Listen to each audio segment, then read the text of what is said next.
Bonjour, donc c'est Julie, sophrologue diplômée et praticienne en EFT clinique. Et je voulais vous parler aujourd'hui de la deuxième conséquence sur notre vie de tous les jours, euh, du fait d'avoir certaines croyances et une certaine perception et une certaine interprétation qu'on a par rapport à notre syndrome et nos sensations. Donc, dans cette vidéo, je vais vous parler du fait que avoir toutes ces croyances alimente le syndrome. Donc, si on le veuille ou pas, si on veut avancer et mieux vivre avec et guérir, et je crois que c'est possible, il va falloir faire un travail sur nos croyances. Et c'est pour ça que ça fait partie du traitement pour le PPPD. Il parle souvent, enfin il recommande des conseils. Il vous met en lien avec un psychiatre pour faire un travail notamment de TCC, donc thérapie cognitivo-comportementale. Et pourquoi? Donc, c'est l'élément psychologique de notre maladie et il faut faire un travail sur accepter ce fait qu'il y a un élément psychologique, pas nécessairement je suis anxieux ou quoi, enfin moi je le suis, je l'étais, mais on n'est pas tous comme ça, donc on ne se sent pas concerné par cette suggestion, cette proposition de faire un travail avec un psychiatre ou un psychologue. Mais si on ne veuille ou pas, notre cerveau a fait quelque chose, a construit ce circuit neuronal erroné et face à nos symptômes. Et c'est pour cela que maintenant, il y a bien un élément psychologique. Donc, pourquoi il recommande une thérapie TCC, donc cognitivo-comportementale. Ça rejoint, ce que je fais aujourd'hui, ça rejoint un petit peu une autre vidéo que j'ai fait sur notre perception de nos symptômes et comment on pourrait modifier un petit peu la perception. Je vous mettrai le lien, mais je ne vais pas me répéter. Donc, je disais que le traitement recommandé, c'est une thérapie TCC. Donc, pourquoi? Donc, travailler avec un thérapeute en TCC va me permettre de tester et de contester les hypothèses que j'ai par rapport à ce syndrome. Je vais vous donner un exemple d'une croyance, que ce soit inconsciente ou pas, que j'avais. J'étais en rencontre annuelle de la Fédé de sophrologie cette année, que j'adore, retrouver tous les collègues, et il a toujours des gens qui viennent nous exposer des thèmes différents, c'est super intéressant. Et à un moment donné, on faisait un exercice donc dans une salle pleine de personnes. C'est un exercice de marche consciente où il fallait donc marcher dans une grande salle lentement et consciemment en décomposant chaque mouvement de la marche, qui est quand même pour moi assez anxiogène. Donc on était nombreux et j'avais en tête que mes sensations étaient plus intenses si je marchais au milieu de la salle. Donc je m'étais dit ça. Donc je m'étais dit, si je marche loin du mur ou des chaises qui étaient autour, que ça allait déclencher des symptômes. Donc je ne marchais que là où j'avais un mur ou des chaises pas loin de moi. Et j'évitais également, parce que j'étais vraiment mal à l'aise, j'évitais également le regard de l'autre. Tout le monde avait vraiment un regard zen et dans le moment, et moi, j'étais anxieuse. Je me disais, il faut surtout éviter au plein milieu de la salle. Donc, après, et c'est grâce à cette idée que on est prêt à remettre en cause nos hypothèses, je me suis dit, c'est quand même fou parce que cette hypothèse que j'allais déclencher les symptômes au milieu de la salle, elle est fausse. elle est complètement fausse, elle n'est pas vraie. Si ce que j'ai était vraiment une maladie organique, j'aurais les mêmes symptômes tout le temps. Pas forcément en me retrouvant dans un milieu d'une pièce. Donc, si je continue avec cette croyance, mon cerveau ne va jamais réapprendre, ne va jamais être dans un contexte pour réapprendre si je ne lui donne pas l'occasion de se rééduquer en faisant ces mouvements naturels. Donc ça, c'est hyper important. Donc, si je me sens capable, seule ou accompagnée d'un proche, je peux, tout doucement, tester mes croyances et expérimenter en m'obligeant à sortir de ma zone de confort. Donc, faire des activités que j'ai tendance à éviter. Sortir toute seule et me demander, donc là je suis en ville, est-ce que c'est si catastrophique que ça? Marcher un petit peu en ville, conduire, mais peut-être qu'aux alentours de ma ville, pour commencer. 10 minutes à faire le marché, 20 minutes dans un magasin, dans un supermarché, un quart d'heure dans la foule, vraiment me mettre dans des situations et voir ce que ça donne.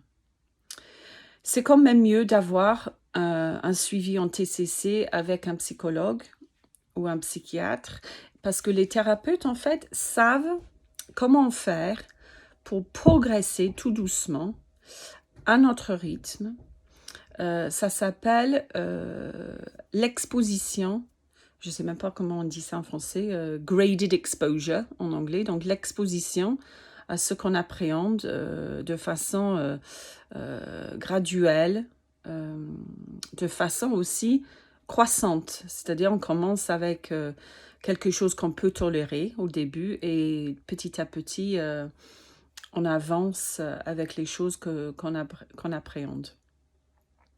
Il y a un autre outil aussi très intéressant pour remettre un petit peu en question mes hypothèses et ma perception erronée. C'est une appli qui s'appelle, c'est mon psychiatre qui m'avait parlé de ça, Mon Sherpa. Ça s'appelle Mon Sherpa, S-H-E-R-P-A. C'est gratuit. C'est fait par des psychologues et des psychiatres. C'est très très bien. Et là, vous pouvez trouver des exercices un peu pareils à vous exposer à ces sensations que vous n'aimez pas. L'idée est de vivre les symptômes qui m'angoissent afin de me désensibiliser tout doucement de ces sensations. M'exposer à ce que j'évite d'habitude afin de montrer à mon cerveau que ce n'est pas si catastrophique que je croyais. Il ne faut jamais forcer, car le cerveau a besoin de douceur et de calme pour apprendre et pour avoir accès à cette fameuse plasticité cérébrale.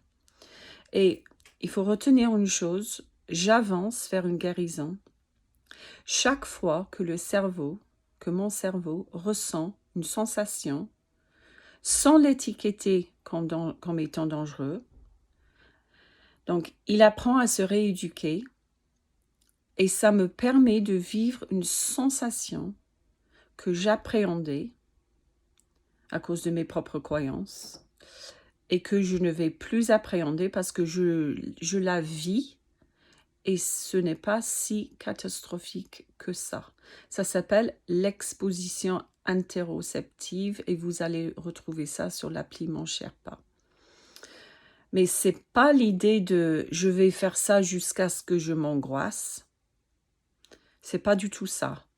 Ça, je vais faire une autre vidéo exprès pour accueillir l'angoisse parce que ça va être, je vais le faire en m'angoissant. Je sais que l'angoisse va arriver et je ne vais pas la repousser. Je suis prête à recevoir, à accueillir l'angoisse qui va venir. Donc, il ne faut pas du tout faire ça avec l'idée de allez, je vais faire 10 minutes. Si je m'angoisse, je vais m'arrêter. Si vous faites ça, ça va prouver à votre cerveau que c'est dangereux et qu'il faut avoir peur de ça. Et l'objectif final, par rapport à notre perception et nos hypothèses erronées, souvent, est de finir par croire naturellement certaines choses. Je vais vous donner quelques exemples de nouvelles croyances qu'on devrait cultiver pour finir. Je deviens de plus en plus confiante à gérer mes symptômes. J'ai testé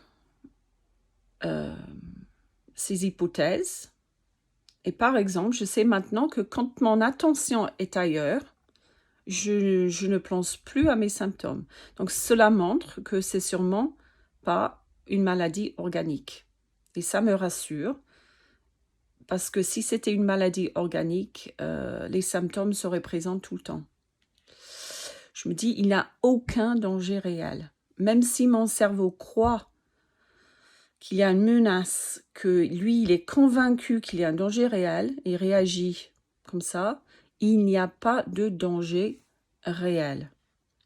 Ce n'est pas négatif pour ma santé, c'est juste que je n'aime pas ces sensations et je peux mieux apprendre à les gérer. C'est peut-être que le conflit, le décalage sensoriel que j'ai par rapport à ma dépendance visuelle. C'est que ça. C'est tout. Elles sont là parce que j'évite certains mouvements. Et en évitant ces mouvements, je ne donne pas l'occasion à mon cerveau de se rééduquer. Je ne peux plus continuer comme ça. Je ne suis pas tout seul en fait. Beaucoup de gens comme moi et vous, quand on se retrouve sur Facebook, il y a plein de groupes, syndrome PPPD et migraine vestibulaire entre autres, plein de groupes. Et une nouvelle association qui s'appelle l'ADEV. Je vais vous mettre le lien aussi dans la description et je vais faire une vidéo exprès parce que c'est un très beau projet et je vais vous expliquer ce projet de cette association nouvelle qui vient d'être créée en collaboration avec un comité scientifique qui valide tous les articles publiés. Je vais vous mettre le lien et je vais vous parler de ça même aujourd'hui parce que c'est c'est un projet qui me tient au cœur. Donc voilà, donc continuer ce travail sur remettre en cause nos hypothèses et de nous répéter sans cesse ce genre de nouvelles croyances. Il n'y a rien de catastrophique, je peux aller mieux, ça dépend de moi. Mon cerveau est plastique, il peut se remodeler, il peut réapprendre. J'ai des ressources nécessaires maintenant pour mieux les gérer. Ça va être les vidéos à suivre. Et long terme, puisqu'il y a souvent un élément d'anxiété envers la santé et même la mort, je pense qu'il faut faire un travail aussi. Donc, parlez à votre psychiatre et votre psychologue. La solution est sûrement de cultiver un lâcher-prise face à la mort également. Et j'avoue que personnellement, j'ai fait énormément de travail là-dessus. Je vais mourir. On va tous mourir. Il faut se répéter ça. Je l'accepte de plus en plus. Mais en tout cas, je ne vais sûrement pas mourir de mes tangages et de mes étourdissements. Mes médecins ne sont pas du tout inquiets pour moi. Donc pourquoi je devrais m'inquiéter également? Voilà. Donc, sans un suivi psychologique, vous aurez du mal à remettre en cause vos hypothèses parce que vous n'êtes peut-être même pas conscient que vous en avez. Et je pense que c'est vraiment un travail à faire et d'accepter que c'est comme ça. Et en parallèle, je ne suis pas du tout psychologue, il faut voir un psychologue ou un psychiatre qui peut vous faire un suivi en TCC. Mais en parallèle, dans les prochaines vidéos, je vais vous donner des astuces, des outils afin de mieux gérer vos pensées, vos émotions, vos sensations et votre relation que vous entretenez avec vous-même. Voilà. Bonne semaine à tous. Courage.